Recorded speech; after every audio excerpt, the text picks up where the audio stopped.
Food systems transformation requires a concerted effort between different stakeholders for this work to really materialize. Farmers on the ground play a key role when it comes to food production. What we will be exploring today are three young innovators who are actively involved in food production and making a big impact in the region. Let's begin with Ms. Blaine Tesfaye, the co-founder and managing partner of True Love Granola, a company that seeks to create a sustainable food system that supports health and environmental protection. They promote plant-based diets with high nutritional value to help with the systemic health challenges faced by a significant portion of the population in her country of Ethiopia. The second spotlight goes to Mr. Tanton Vorba, a farmer with Save Your Future Association. This is a grassroots organization that works with rural and urban communities by educating them on sustainable organic farming practices that they can then deploy to enjoy greater yields and therefore generate more income. And Mr. Morba is doing all of this work from Cameroon. Finally, we're going to Mali. Mr. Bakari Doumbia is a rice farmer, and he makes a difference by producing a crop that has received considerable attention in developing countries due to its impact on smallholders' income and food supply. Let's watch how their stories are contributing to the food system sustainability agenda. Hello, I'm Blaine Tesfaye, and I'm the co-founder and CEO of True Love Granola based in Addis Ababa, Ethiopia. True Love produces healthy foods made with ingredients we aim to source sustainably from smallholder farmers and that are crafted by Ethiopian women. We're currently working to make healthy and tasty snack bars available at affordable prices for low-income urban Ethiopians and eventually all Africans. Over the years, I've grown to understand that True Love plays a part, albeit currently a small one, in a much larger food system, and that we can use our business to explore making small shifts and changes in a food system that will increasingly leave people hungry and put pressure on our natural ecosystems. By 2050, food demand is expected to increase by 59 to 98% due to population growth and dietary changes in emerging markets. The most obvious response to this food gap is to simply produce more. But food production is growing too slowly to meet demand, and relying only on increased production means that we will put even more pressure on our natural ecosystems. So what are our options if we want to build a future where everyone has access to food and we aim to keep environmental impact to levels that won't cause catastrophic climate change? One option is to reduce food waste. And food waste is often a problem we think of as only affecting higher income countries. However, when we look at lower and middle income countries, such as Ethiopia, we see that there's also a need for change, particularly on the production side of things, including things like packaging, mechanization, infrastructure, and storage capacity. Another option is to reduce the consumption of meat. On a global level, beef production accounts for major negative impacts to the environment, including greenhouse gas emissions and land and water use. So it will likely be important that we cut down on our meat and beef in particular consumption in order to limit the rise of global temperatures over the coming years. At True Love, we're on a journey of developing plant-based products and more broadly advocating for a more plant-based diet that fills consumers' nutritional needs.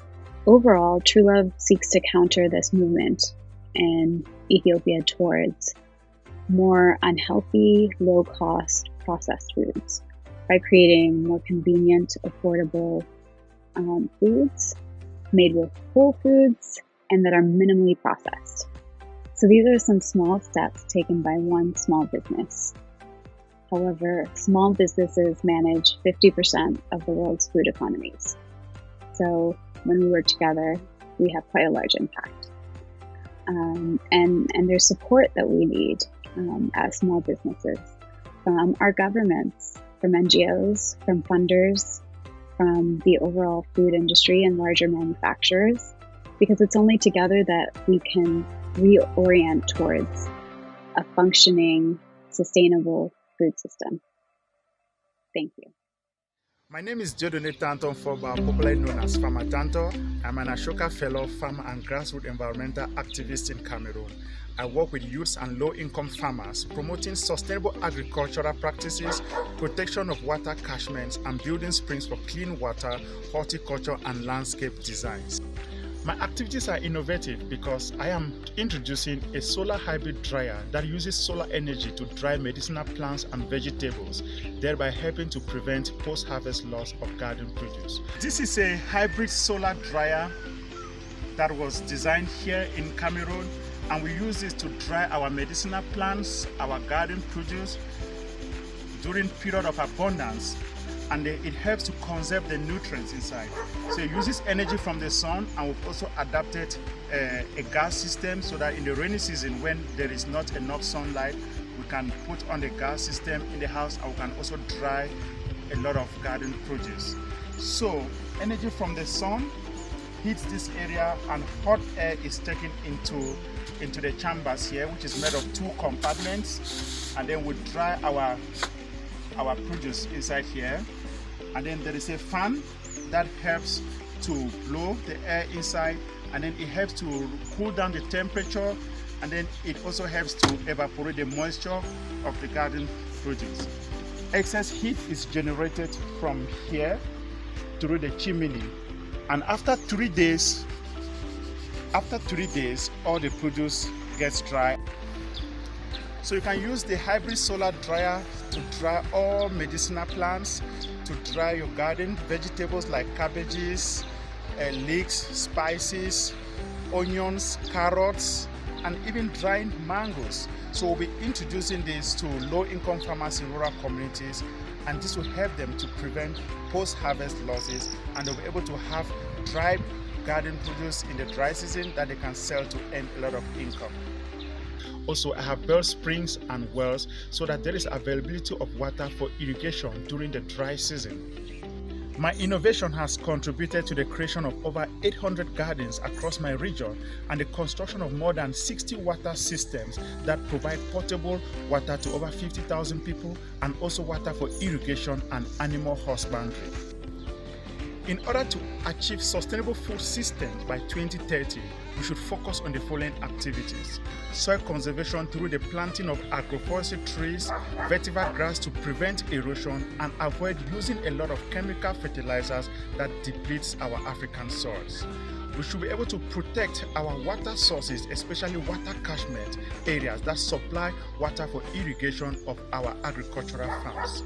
Above all, my story has been illustrated in a children's book titled I Am Farmer, Growing an Environmental Movement in Cameroon. And I'll be able to introduce my story to all the African children to create awareness, so that at a little age, as they start learning about agriculture and environmental conservation, when they grow old, they will not depart from it, and they will become proud future farmers of Africa. I am farmer, no future. Bonjour et merci d'être avec nous ce matin. Pouvez-vous vous présenter en 2 mots, s'il vous plaît? Bonjour, moi c'est Doumbia Bakari, le président de l'interprofession de la filière maïs, producteur de maïs. Ça fait des années que je suis dans la culture du maïs. Je suis né du père et du mère cultivateurs. Maintenant, l'interprofession au Mali, on a à peu près 1 200 000 hectares de superficie, et puis maintenant on a à peu près 4 millions de tonnes aussi annuelles de production. Bon, le PIM, le projet PIM avec le MPC, l'année 2020, on a commencé avec 200 hectares. Et puis cette année, on avait une prévision aussi de 2000 hectares à cause du changement climatique, le retard de la pluie. Et on est aujourd'hui à 1500 hectares. Et ça, c'est un peu l'historique, un peu avec le de l'année passée. Et maintenant, les innovations aujourd'hui, qui est très important, avec le MPC, on a les fournitures des intrants des packs, et les formations et les achats récoltes des produits, qui est vraiment très, très important pour nous, les producteurs, les membres de l'interprofession. Et l'assurance agricole, aujourd'hui, on sait le changement climatique qui est vraiment très important. L'assurance aujourd'hui est très importante. Et FLACEF aussi, qui est innovation aussi, qui est vraiment très bon pour la qualité. On connaît aujourd'hui avec ce qui arrive sur le maïs, aflatoxine. Et avec ce produit aussi, ça nous permet d'avoir une très, très bonne qualité du produit de maïs pour les consommateurs. Le rendement moyen aujourd'hui avec le package NPC, on était le rendement moyen avant, on était à peu près 3 tonnes à l'hectare, mais avec le MPC aujourd'hui, avec les qualités des intrants, qu'on est arrivé aujourd'hui à 5 hectares. Les producteurs aussi qui sont beaucoup, qui sont professionnels, on arrive jusqu'à 8 tonnes à l'hectare. C'est pour ça que la qualité des intrants avec le MPC qui est très important, avec le nouveau package. Et le rendement moyen aujourd'hui avec le MPC, on est autour de 5 tonnes aujourd'hui. D'accord. Voilà. D'accord. Et avec une technologie comme AflaSafe, est-ce que vous pensez pouvoir améliorer le prix de vente également du maïs? Oui, bien sûr, avec l'AflaSafe aujourd'hui, ça va nous arranger parce qu'avec les institutions internationales qui sont le PAM, qui sont sur place au Mali, qui disent que le maïs et la qualité avec l'aflatoxine, ça crée un problème. Avec l'AflaSafe aujourd'hui, ça peut nous arranger d'augmenter le prix des ventes sur le marché. Et c'est ça l'importance de l'AflaSafe. Donc, quels sont vos projets avec MPC pour les prochaines campagnes? Bon, les projets avec le NPC, cette année, comme on avait une prévision de 10 000 hectares cette année, mais l'année prochaine, on va aller jusqu'à 10 000 hectares. Parce que quand on regarde avec l'assurance, on a commencé, en première année, on était à 8 000 hectares qui a été assurés, mais cette année, on est à 10 000 hectares. Et que nous, aujourd'hui, et tous les membres de l'interprofession de la filière maïs qui sont assurés avec l'assurance, on va aller avec le package ensemble. Et là, déjà, en 2021, on est à 10 000 assurés déjà sur l'assurance agricole. Donc, je pense que ce package aussi, les gens peuvent bénéficier de ça. Parce que plus qu'on est assuré, et plus que aussi ça garantit le remboursement. Est-ce qu'il y avait autre chose que vous vouliez rajouter peut-être? Bon, ce que je voulais ajouter, c'était juste sur les autres pays qui peuvent prendre l'exemple sur le Mali, le groupe de MPC qui se trouve dans les autres pays. Bon, je pense que c'est un package qui aujourd'hui qui développe beaucoup la culture de maïs aujourd'hui, qui joue un très rôle important dans la sécurité alimentaire et ça peut même nous aider aussi à prendre notre indépendance de la sécurité alimentaire. Je vous remercie beaucoup.